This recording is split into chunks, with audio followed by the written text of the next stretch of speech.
Should I be buying books right now? I mean, never. What I really want to read right now is Rights of the Starling by Devney Perry. I would be lying if I said that I didn't love a little project. I received this package from Bloomsbury Publishing. If this is what I think it is, oh my God, mind blown, excellent. I am gonna need 10 business days to recover from this book.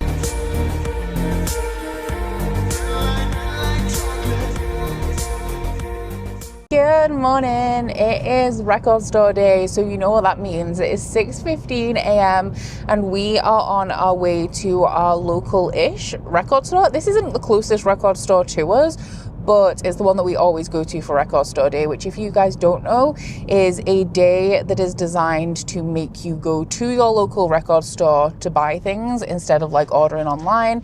So they do a bunch of record store day exclusives, which are limited, and various amounts of limited, of course. And we today are looking for me, just Mayday Parade, because the prices this year are extortionate. Like, I don't want to be paying £35 for an EP, which I am going to be doing for Mayday Parade, but I was also interested in Hilary Duff, and I just don't think I want to pay £35 for that. And Curtis is looking for a David Bowie album, a Gong album, and the Pokemon Lullaby LP, which I'm actually really excited about. So we're going to do that. We're going to get there in 10 minutes. So we're going to be outside for 2 hours. I have my Kindle. I also have my makeup with me to put on in the queue because I wasn't doing that at 5:30. And then we're going to go for breakfast, which is the main reason why I'm here and why I come every year and don't just send Curtis to do this. And then I'm going to do a little bit of book shopping, which, should I be buying books right now? I mean, never. But there is something that I think I might find at the works. Fingers crossed I can actually find what I need.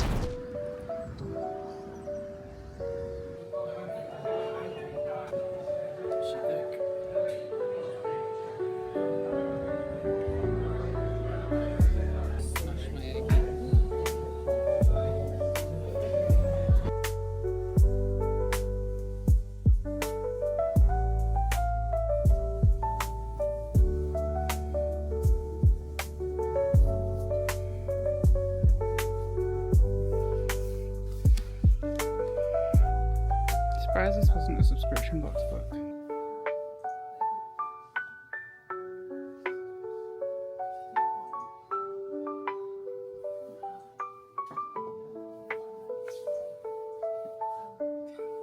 Where do you need this?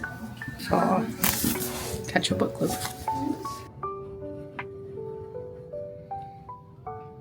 So I am, of course, home now, and I actually had a really nice morning. I mean, was standing outside in the cold for 2.5 hours waiting for the record store to open ideal? Absolutely not. But every year after we've done the hard part, we always go, we have a nice little breakfast out, and this time I also rounded it off with some book shopping. We also did some like regular food shopping as well, but that's less exciting because I did actually come home with a book. Just one though. I saw the bundle of, is it the Sparrow Falls series by Catherine Coles, the first 4 books in the works, and I was tempted because that is essentially what I went into the works looking for, but I just don't really have anywhere to put 4 books right now, and as much as I would like to, I can't currently drop everything on my TBR to binge that series, and so I was going in hoping that maybe they had the first book and then I would have picked that up, but 4 books, I can't really commit to adding those to my TBR right now. So they stayed in the works, but I do still very much want to read that series because I read Across the Vanishing Sky a couple of weeks ago and I thoroughly enjoyed it. I was so right in thinking that I need a little something extra with my romance to make me more invested, and that was so good. So the book that I did pick up was for Catch Up Book Club, of course, and that was The Hunger of the Gods by John Gwynne. This one is the second book in the Bloodsworn saga, which is the series that we're currently reading for Catch Up Book Club, and I have to read this at the end of May anyway. I always procrastinate on buying books that I know that I have to, and I feel like it's so I can justify buying other books that I don't have to buy, and then at the last minute it's like, oh well, I can't avoid buying this book because I actually need to read it. But this one is the second book in an adult epic fantasy series. It is inspired by Norse mythology. The first book in this series was not my favorite book that I've read from John Gwynne. I felt like it had a bit of a slow burn, but when all of the pieces fell into place and I kind of figured out where the direction of the series was going, and also the final note that book one ended on left me very excited to continue. This one, I feel like from looking at all three of them on the shelves, this one does look like the thickest one in the series at 633 pages. I'm assuming that we'll have a few extra perspectives added in here, because with John Gwynne books, we do tend to add like 1 or 2 perspectives per book. We started off with 3 in book 1, so I'm intrigued to see who we get added into the story in this second installment, and I'm excited to see more of the magic of this world. In comparison to The Faithful and the Fallen, this one is a more magical series from the offset, but it's still gradually increased the amount of magic we were seeing on the page throughout the book, and so now we're at a place where I feel like it's really going to ramp up, and I also now know how all of our perspectives are connected. I'm really excited for the beginning of May. I can't remember when we said the live show for this was going to be. It's typically on the second Sunday of every other month, but I'm pretty sure the second Sunday of May is Mother's Day in the US, and I'm not sure if that is something that any of our hosts need to consider, so we might end up moving it forward or back a week. But stay tuned, especially on like Instagram, the Discord for the read along, and also on the community page, because that is where I'll be updating you guys. So now that I'm home and I've had a bit of a light lunch, I am ready to read. I've already hit 10,000 steps for the day, and I haven't even taken Kami on her long walk yet. So I feel like I've done enough for this moment in time, and it's really convenient that I want to read right now, because it's actually the start of the magical all-nighter in just under 30 minutes. So this is the 24-hour readathon that happens with every round of Magical Readathon, where you just try and read as much as you can in 24 hours. Now, G, who is the host of this readathon, I'll link the announcement down below, by the way, if you ever want to participate. It's so immersive and my favorite readathon on BookTube. I participate every year, and I have for the entire time that it's been running, which is like 7 or 8 years at this point. But G always makes it clear that prioritizing things like sleeping is okay, which is great, because, you know, I woke up at like 5:30 a.m. this morning, so I'm not going to lock in for a full 24 hours, but I'm just going to try and spend as much of my free time as possible over the next 24 hours, getting through a significant portion of one of my most anticipated releases of the year, and I'm so happy that I'm prioritizing this book. Do I have time to slot it into my TBR this month? Not really. But I'm going to do it, because what I really want to read right now is Rights of the Starling by Devney Perry. So this one is an adult romantasy, and it is the sequel to one of my favourite books of last year, which was Shield of Sparrows. I'm a little bit nervous going into this one because I haven't had a lot of luck with sequels recently. I used to be the person that dug my heels in and argued that every book in a series was better than the one before it. And now I don't feel that way anymore. I feel like there's been a lot of sequels that have really disappointed me. But while I haven't looked into the reviews on this too much, because obviously I want to go in, form my own opinions and not be spoiled, I have actually heard some really good things about it so far. So I'm excited to dive in. It is another thick one. I'm definitely not going to be getting through this in the next 24 hours. It's over 500 pages, but I'm going to see what I can do, and then I'll finish it at my own pace throughout the rest of this vlog. But this one is following a woman who is chosen as the bride to seal a treaty called the Shield of Sparrows. The reason why this treaty is in place is because every generation there is this migration of giant eagle-like monsters who decimate the land as they pass through. So however many years ago, all of the kingdoms came together and they decided to create a treaty that would ensure peace between them so that they could focus on the real threat, which is these giant monsters that terrorize them once every like 20 years or so. So the treaty is a pretty simple one. It is just that like a prince and a princess from different countries will be married, and then every generation it's obviously a different set of countries. But our main character is not supposed to be the one who fulfills this bride price. It's supposed to be her sister. However, when a delegation from her sister's betrothed's country come to their kingdom, they use this loophole of this like old legendary law to be able to choose their own bride, which turns out to be our main character. And she is as unprepared for this as she can be. She has pretty much been forgotten by her father because she's not the important sister, and she has to get up to speed real quick. So her father pulls her aside and tells her that he has been training her sister to infiltrate this kingdom and to gather information about where their capital is, which is this big secret, and feed it back to him for what he sees is like the good of the realms. So our main character reluctantly agrees, ways. But as she goes along to this other kingdom and she starts to explore, she realizes that maybe her father's intentions aren't as pure as he made them out to be. And to make matters worse, she starts to fall for this kingdom's legendary monster hunter as opposed to her husband, the prince, who seemingly doesn't actually really want to spend that much time with her. So based on where the first book left off, I am so excited to get into this one. One of the reasons why I love this one so much is that there were so many things about it that took me by surprise. There were also plot twists in here that I saw come in from the first 50 pages of this book, but I think because some of this played out really predictably and wasn't outside of the ordinary for the romantasy genre, the other stuff I wasn't paying as much close attention to. It kind of lulled me into a false sense of security. So there were a couple of things in this plot that really did take me by surprise, which I feel doesn't happen very often anymore. And I also think that the sexual tension that Devney Perry created in book one was phenomenal. I was actually invested. I was rooting for the relationship, which is also incredibly rare for me. So this is obviously a little bit of an ambitious one. Everything that I've read this month, I think that this one's going to be maybe my 8th book of the month, but everything I've read has actually been pretty short, so this is going to be the thickest tome that I tried to conquer, but because I'm so excited to read it, I don't actually think it's going to take me that long at all. Good morning. I did not read quite as much as I wanted to yesterday, considering I am kind of low-key attempting to participate in a 24-hour readathon. So I read about 97 pages. I was just far too tired to really be able to commit to sitting there and reading for a large amount of time. My scales have just stopped working, which is really inconvenient because I know I have absolutely no idea how much yogurt I'm supposed to be putting in here. That is very, very helpful. Love that for me. But now my plan is that I'm going to make some breakfast and then do a little bit of reading. I'm going to make an iced coffee. There we go. They're working now. Before I lock in and read a little bit more of my book. And then I do have to get a workout in today. I have to walk Kami. But it is Sunday, so everything hopefully is going to be super low key. I have recently started adding my collagen to my yogurt because 'tis the season of the yogurt bowl instead of trying to put it in my coffee, because with coffee I'm just too lazy to mix it in properly, and I think when collagen comes into contact with cold water, oh my, it goes kind of like weird and hard and chewy. So I've been mixing it into my yogurt. And, you know, dusty accidents aside, I actually feel like it disguises the flavor a little bit more.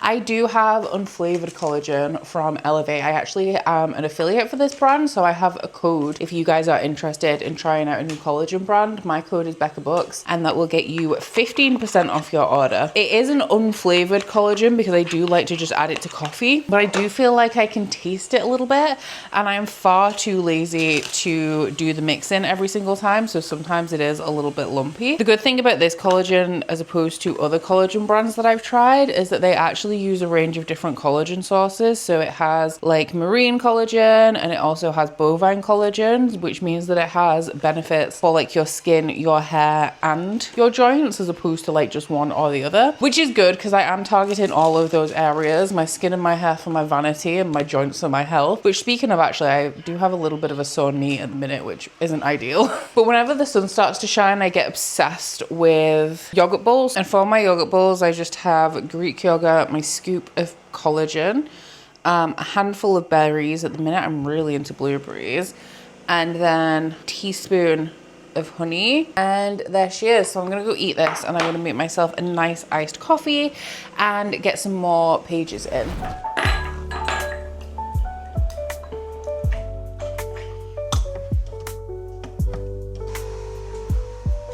So my 24-hour readathon kind of failed, and that is mainly because we decided to start tearing apart this room, which is about to become our next project. And yes, I do always complain about the stress of having a house that is constantly in upheaval, but I would be lying if I said that I didn't love a little project.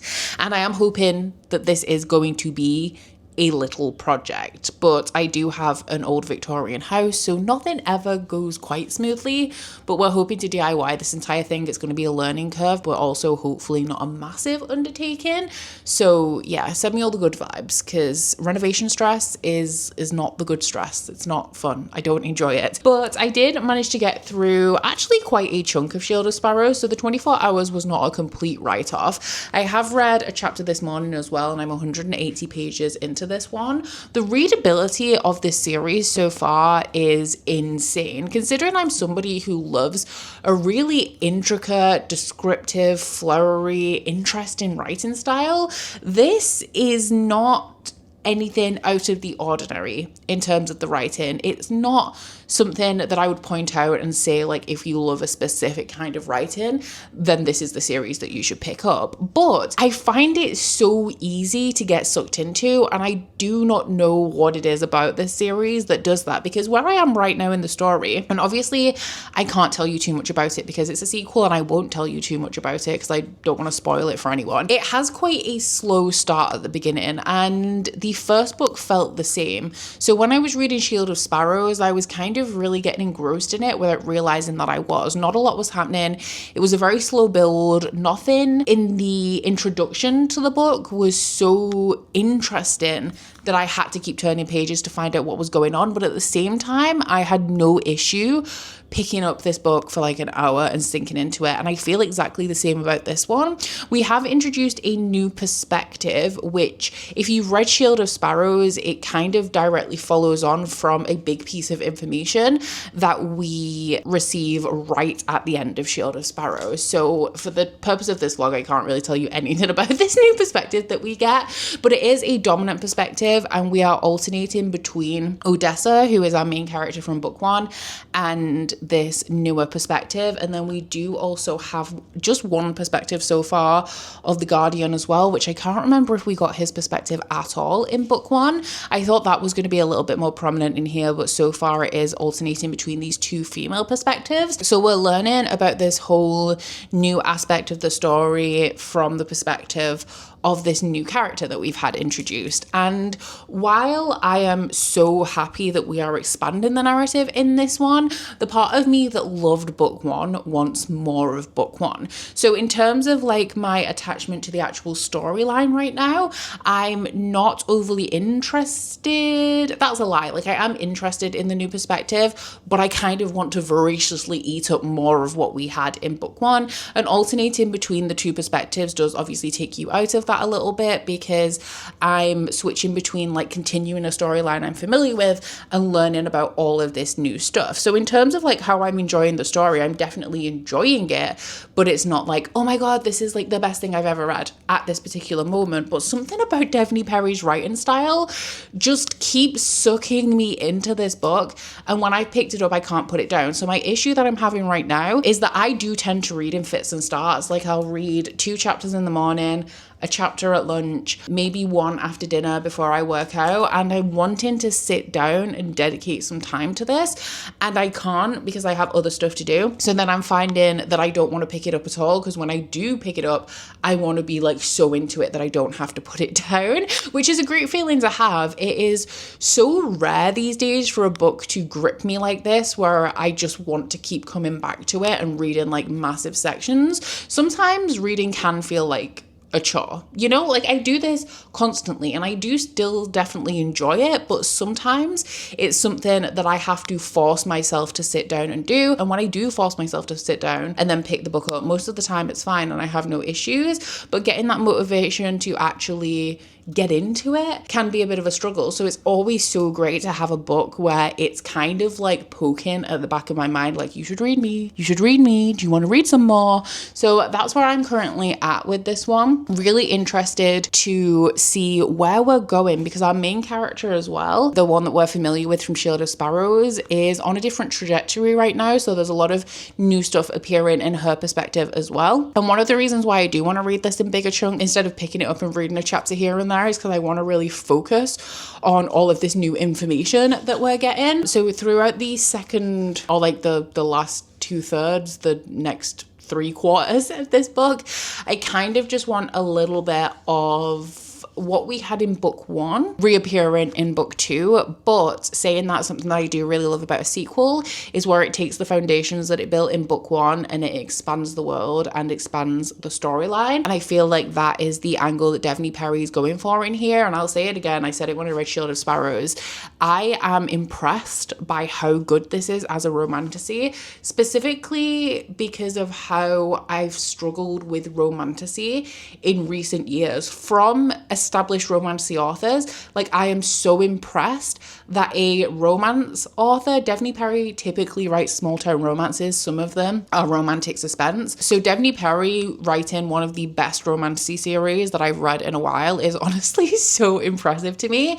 I do want to pick up Devney Perry, specifically romantic suspense, because I actually read my first romantic suspense this month, which was Across the Vanishing Sky by Catherine Cowles. We've already talked about it in this video, and that has really proven to me that romantic suspense is something that I want to get into. So Devney Perry seems like a no-brainer. I want to read the Indigo Ridge series, and when I was doing a bit of stalking and looking into her series, I believe that there is going to be a re-release of that series with new covers.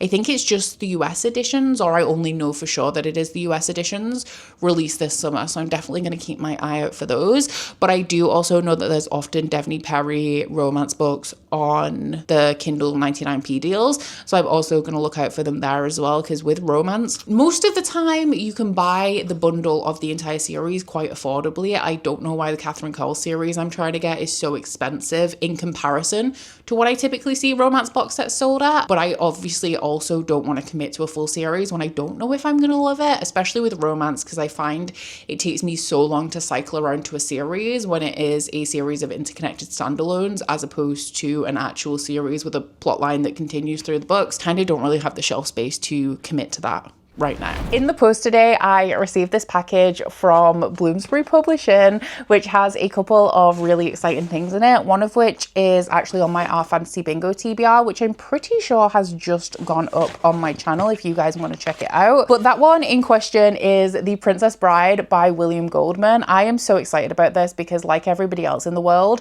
I love the Princess Bride movie, but there are so many editions out there of this that I've had decision paralysis when I've tried to decide which one I want so that I can finally read the book. So Bloomsbury recovering this has come at the perfect time and honestly saved my Our Fantasy Bingo TBR because it fulfills a prompt on the board that I don't think I could have filled with anything else on my existing TBR, which is to read a book that was published in the 70s. Now, a lot of you guys will know I have a love-hate relationship with classic fantasy, and hate is a little bit of a strong word, but I don't think I've read anything pre-1990s from the fantasy genre that I've actually enjoyed, and I am hoping to find exceptions to that, especially hoping that The Princess Bride is going to be that exception, because honestly I think everything that I've read pre-1990s is actually from the 60s, so maybe something in the 70s or 80s will work for me, and I feel like this one has a good shot seeing as one of my favorite movies is based on it. This one is a like romantic adventure story.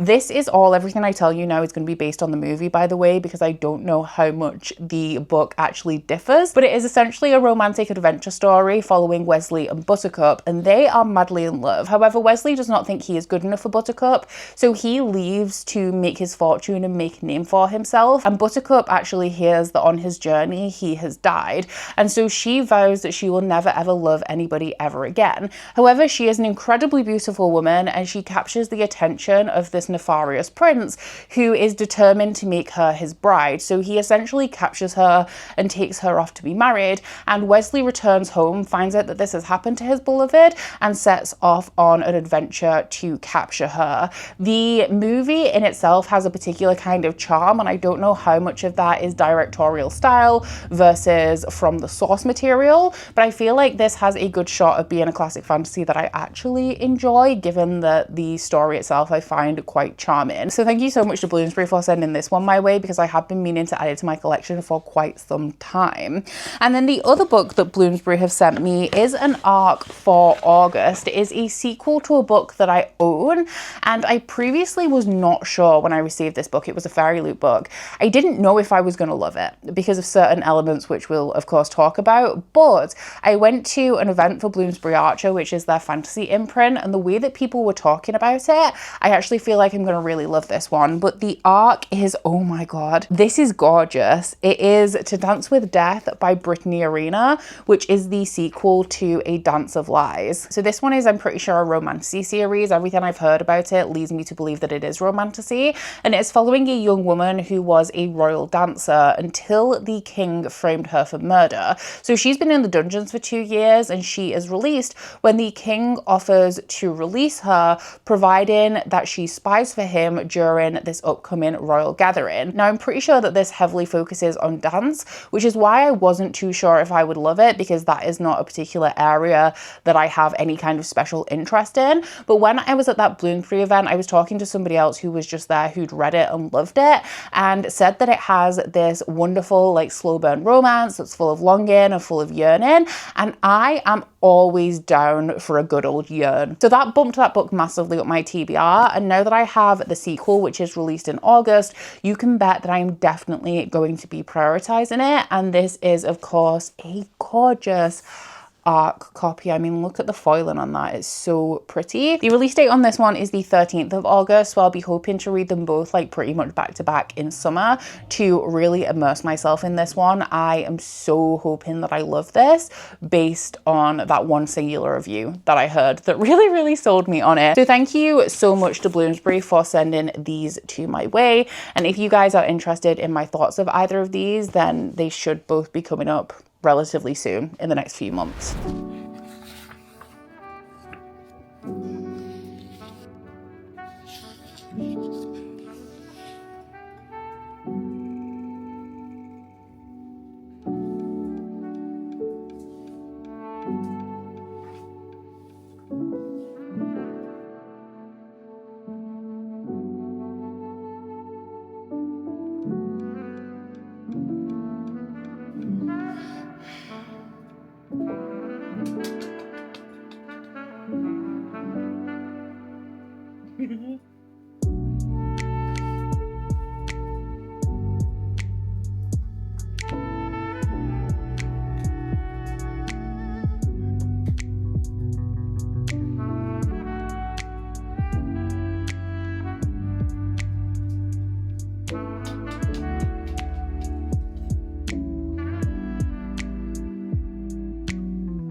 Okay, so I'm pretty much on my way to bed, but I just had to bring you guys an update from where I'm up to in Rights of the Starling. I've just finished part 2.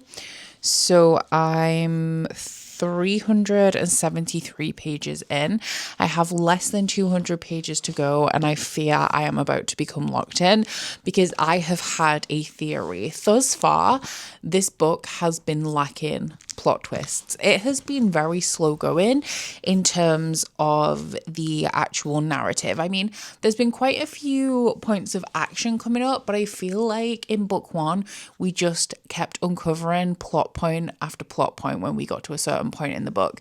And there was one really obvious one that I knew from the beginning of Shield of Sparrows, but there was also, I think, 2 or 3 ones that completely took me by surprise. So in comparison to that, with only like less than 200 pages of this book to go, I don't feel like we've had as much plot movement as we did in book 1, which is a little bit unusual for a sequel because you typically expect in book 1 for things to be quite slow going to establish you with the characters in the world before the plot picks up, and that tends to happen in the sequels. But because we've had a new perspective introduced in here, we are essentially building that character, getting to know that character. Both of our perspectives that we're following are also traveling. So we have a lot of exploration of new areas of this world from the perspective of our new character. We're also learning a lot about her background and how that differs from our main character's background and the current place, or the place where we spent the most time in this world so far, and everyone's kind of differing beliefs on what's going on. There is also a new romantic relationship in this one, and one of my favorite things about Shield of Sparrows is that it had a amazing slow burn with tension that you could cut with a knife. Like, I was feeling things, and that doesn't happen to me very much anymore. This one, I would say, is not as intense for me. It's not quite on that level, but I do still feel like Devney Perry has done a really good job of developing it to a point where I am also invested in this relationship, even though we are following a dual narrative. So we obviously aren't giving as much time and attention to this relationship as we did the relationship that we established in book one. Still very much enjoying it, still very engrossed, loving all of the things. But plot-wise, it's not developing as fast or maybe dynamically as I assumed that it would. But I have a theory, and I'm not going to share it with you because massive spoilers. But I have a theory about the timeline of this book, and it is a sneaking suspicion that I've had for quite some time. And then I always find something, as with a lot of theories that I have, and this actually happened in the first book in this series.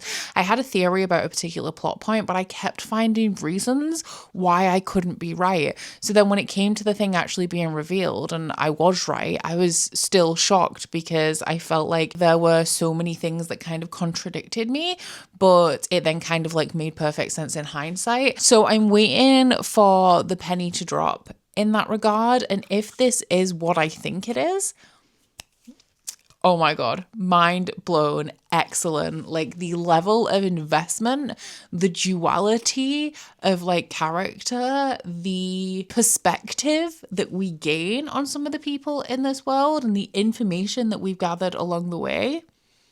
Perfection. So obviously I don't know if my theory is going to come true. I don't know if that is actually what's going on here, but I just feel like at this point it is, like I said, I've had an inkling that something along these lines was going to play out throughout pretty much the majority of this book. But I feel like in the last couple of chapters that I read, the evidence that something is not as it seems is a little bit too difficult to ignore at this point. So going into part 3, obviously I'm expecting everything to kind of like build up into some kind of climax. I am expecting some dynamic plot reveals because we haven't had any, I don't think, throughout this. We found out little nuggets of information that support other things that were revealed in book 1, but I feel like we haven't had any super shocking revelations in this one, and I don't doubt that they're coming. So I have about 100 pages of my book left, and honestly, I'm not sure if I'm emotionally equipped to be dealing with that right now, because I feel like the tension is really ramping up. I'm pretty sure I know what the plot twist is at this point, but I'm kind of waiting for everyone else to cotton on, which is giving me a little bit of anxiety, the good kind, but anxiety nonetheless. So I'm going to take a little bit of a break, and I'm going to make myself a new insert for my Kindle. The case that I currently have on is this burger one. I really love these flippy cases. I think they're amazing. I love the strap in them. But I said in either my South Korea vlog or my haul from that trip that I brought back a bunch of stuff, and I thought it would be fun if I made a Kindle case insert out of them. So I was going to get myself a new one that had a transparent back and a flap on it, but I actually decided that would kind of be a little bit wasteful when I already have cases that have the flap on them, and I have my first Kindle case, which is a clear one. I can't tell if it's getting a little bit discolored. I mean, it probably is. I know it definitely is on the corners, but I have just given it a good scrub out with some multi-surface cleaner. And this is the insert that I made the first time around with a bunch of stickers I had lying around. It's all held together with washi tape, and I'm essentially just going to be reusing this. I'm going to keep the pop socket on so I have something to hold my Kindle with, and I'm going to just reuse it. I don't know what this like cloudiness on it is. I really don't want to buy a new one though. So I have a bunch of stickers that I brought back from my trip. These ones were just some fun ones that I got. I have these dog bread ones. I'd really like to get this one in if possible. I also have this little pack that Patricia made, who was one of the travelers on my trip, which has some stickers in it here. And I also have a bunch of 4-cut photos. Thing is if I put one of those in, that is the entire thing. The great thing about the photo booths in Korea is that they do more than one print of everything, so I have duplicates of literally all of this stuff. Maybe I could do like a strip one, because that would obviously leave me with more space. But yeah, I'd really love to get at least one of the 4-cuts in and then add some stickers around it. So I'm just going to play around. I need to dig out my washi tape so I can tape everything together, because I don't actually like to use the stickers because then you can never use them again. Not that I'm like so desperate for stickers that I'm sticking them on everything, but you know.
So I stayed up real late last night finishing The Rights of the Starling, and I am going to need 10 business days to recover from this book.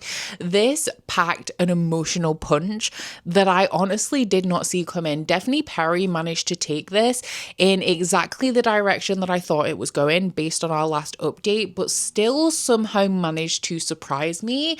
And this honestly is the perfect example of how you can write a romantasy that has real consequences and where the stakes are actually high. They're not just giving the illusion of being high and then nothing really happens because it has to follow the conventions of the romance genre, so we have to have like somewhat of a happy ending. This delivers on the stakes. Like, this comes through with those emotionally devastated moments, and I'm actually shocked at how emotionally invested I was at this point. Honestly, guys, this is a new god tier romancy series for me. I love Shield of Sparrows. I gave it 5 stars. I think the beauty of this series is that it does follow the conventions of the romancy genre.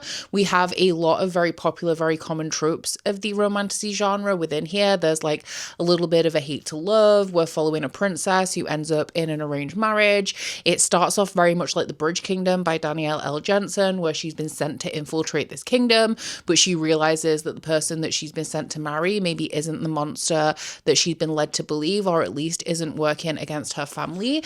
But it also does things so differently and has such a unique edge to it. But then this book, as a follow-up to Shield of Sparrows, took the story in a place where I wasn't expecting it to go. Based off the end of the first book, I did not think that we were going to be getting into this dual perspective that tied up the way that it did. I feel like instead of progressing the narrative in terms of the characters actually directly dealing with the things that they discovered at the end of book 1, this actually takes it back a step and fully fleshes out the world.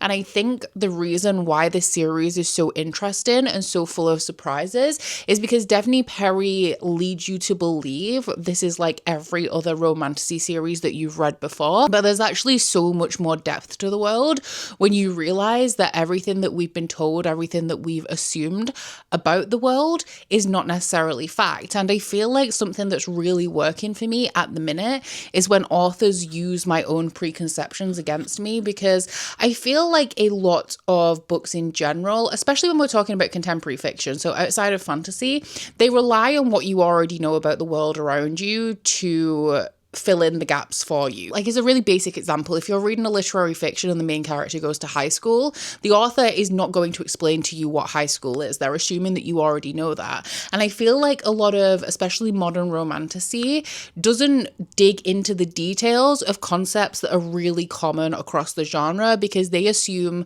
that you have already kind of encountered it in some way in some of the series, in some of the fantastical world. So I feel like a lot of these concepts are kind of just like copy and paste throughout the fantasy genre, as opposed to being like a unique development in the world. I guess an example of this would be something like vampires. There are some series that have a more unique take on vampires, but then a lot of them just go with the traditional lore that the majority of people are really familiar with. So the author will not go into detail about exactly what a vampire is, if it is just your very typical vampiric lore that we're following in the book. So I feel like the beauty of this one is that Devney Perry allows you to believe that we have all of these copy and paste tropes and settings. She allows you to kind of take everything at face value.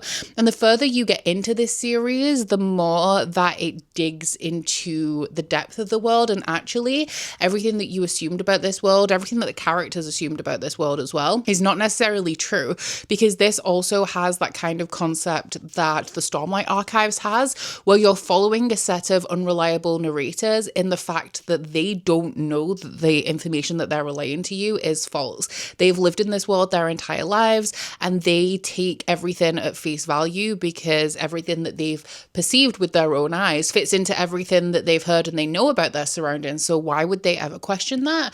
And Devney Perry continuously digs deeper. A perfect example of the way that your assumptions are used against you in this book is that with the second book in the series especially, Devney Perry gives dimension and perspective to a cookie cutter villain character, like a character archetype that in so many fantasy and romantasy series I've read is just a 2D villain. Like, you encounter this archetype and you're like, okay, I know that you're going to be a bad guy because I've read this 1,000 times before. But then in Rights of the Starling, Devney Perry's like, no, actually, hold my beer. We are going to give these people backstories. We're going to give them actual driving motivations for the way that they are. We're once again going to challenge the assumptions that you've made about them. And that proved to be such a riveting reading experience. I am shocked by how much I love this series. And this is proof to me when I'm giving so many books 3 stars and I'm like, this is just not doing it for me. I am thinking, honestly, I'm thinking the problem's me. I'm thinking that I don't love this genre anymore, which is why we did the romantasy rundown last year for this genre specifically. I actually do think it's the books. I don't think a lot of books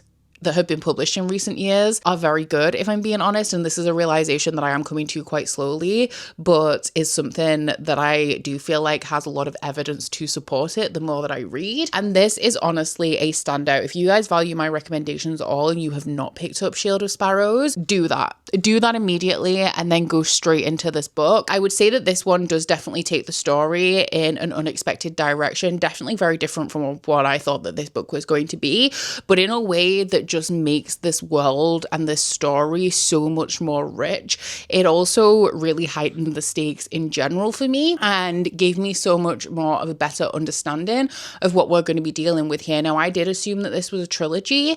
Given what I now know about the plot and given the angle that this book took, I don't feel like this progressed the plot so much as developed the plot. And so I'm wondering whether it's actually going to be longer than 3 books. I honestly have no idea. I guess I kind of assumed, or I've seen that it's a trilogy, but I feel like we have a lot of ground to cover in the next book in the series if it was to be the finale, especially because not only do we just have a lot to accomplish, but it's quite clear from the 2 books that I've read that Devney Perry really likes to take her time and really make sure things are fleshed out and also continue to surprise her readers. And so I do personally feel like we're going to need a little bit more room to do that than just 1 more book. So I do hope that this series is a little bit longer, but Devney Perry, especially in the romantasy genre, author by author for me, pre-ordered, and I do hope that she continues to write in the romantasy space in the future.